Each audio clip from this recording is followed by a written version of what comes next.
No one warns you how hard it is to keep your friendships in your 20s. People move away, schedules don't line up, and finding people you truly connect with is rare. They say friendships fade. It's just part of growing up. That marriage and kids will eventually make it impossible for you to see your friends. But I don't believe that. I plan to nurture my friendships for as long as I can. And here's how I'm trying to do that. One of the ways I nurture my friendships is through simple acts of thoughtfulness. This week I decided to make little care packages for my friends. I picked up snacks, wrote some cards, and packaged them in these cute little bags. It's not about grand gestures. It's about showing up.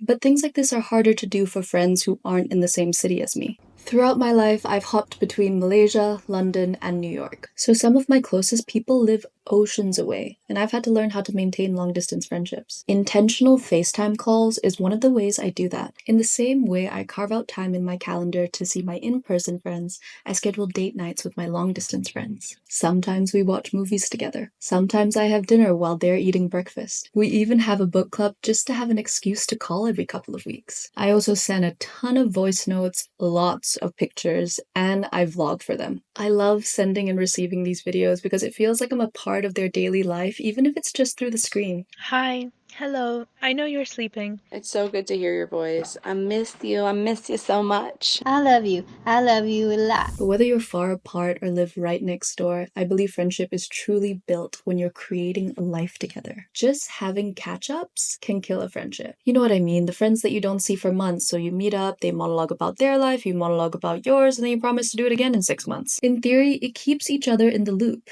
But I realize in these friendships, our conversations were always about the past. Over time, these catch-ups start to feel tedious because we're not making new memories. So my friends and I try to be intentional. Instead of just dinners and chats, which are still lovely, we opt for quiz nights, game nights, and even go to the park together. It's the difference between just updating each other and actually building something together. Friendships grow when memories do. But with your schedule filling up with all of these things, how do you make space for new people in your life? You have not met all the people who are gonna love you yet. And for me, I think that's one of the most exciting things about life. You never know who's gonna walk in and be one of the main characters in your little sitcom. So when I meet someone new and interesting, I ask them out on a friend date. It took a long time to cultivate this kind of bravery, okay? Because it's scary to ask people out, even if it's just a friend. But if there's an event that I want to go to or something I want to try, I just invite them along. But one hangout isn't enough. Friendship is in the follow-up. True connection takes time, and you need a few shared memories before you start to see people's truest colors. But to make space for new people,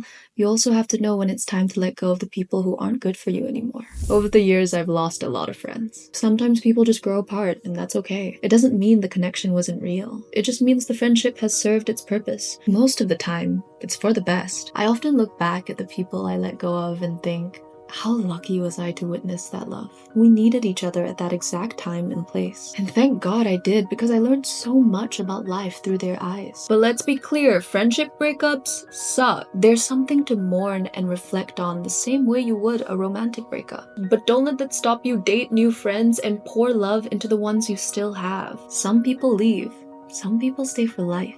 And those friendships, they're worth putting your heart out on the line for.